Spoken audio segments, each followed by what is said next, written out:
Nimaga Zafar aka? Bu meni ismimni yozing. Yaxshi qilasizlar, videoga olasizlar. Ha?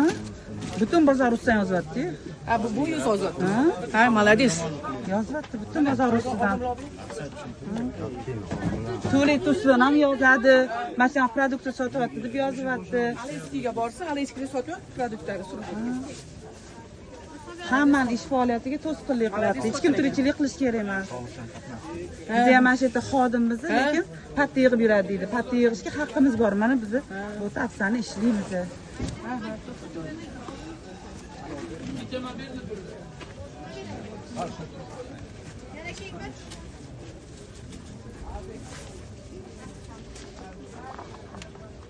Kelinlar, agar sotilaversa bitta tovar olib qo'yasiz, qaymi?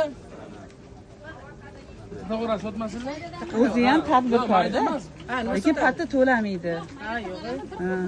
Pensionerlar bilan nogironligi Voy yangi. telefon anaqa Bashar yaxshi qarab oling. mashina bermasa o'sha mashaqa qilib ustidan yozar ekan, lekin bu tadbirkorlar dastidan tinchlik yo'q deb ko'rasizmi? Mana hozir mana ish faoliyatimiz o'tirishimiz o'rniga shuni orqasidan yuribmiz. Hammamiz ham ustidan yozgan.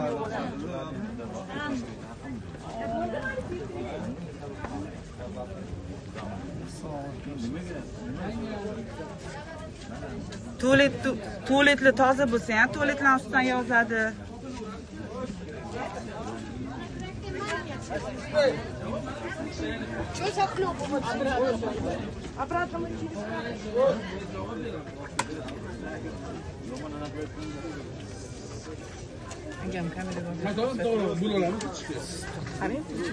Odamlar shuni yeyapti. Qo'ymayapti-da.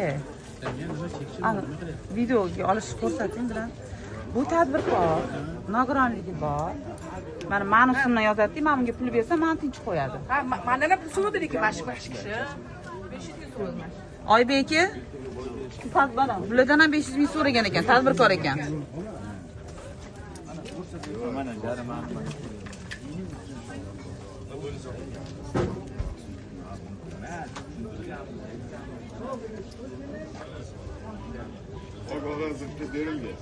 Olingan necha martalab jarima. Vobshe tinchlik yo'q-da shu odamni dastidan ko'ryapsizmi? Tinimsiz yozyapti.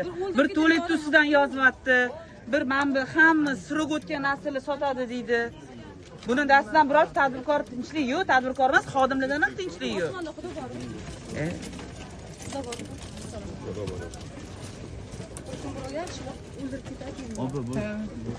Inshaalloh o'ldirib ketsin. Mana 500 ming so'ragan ekan.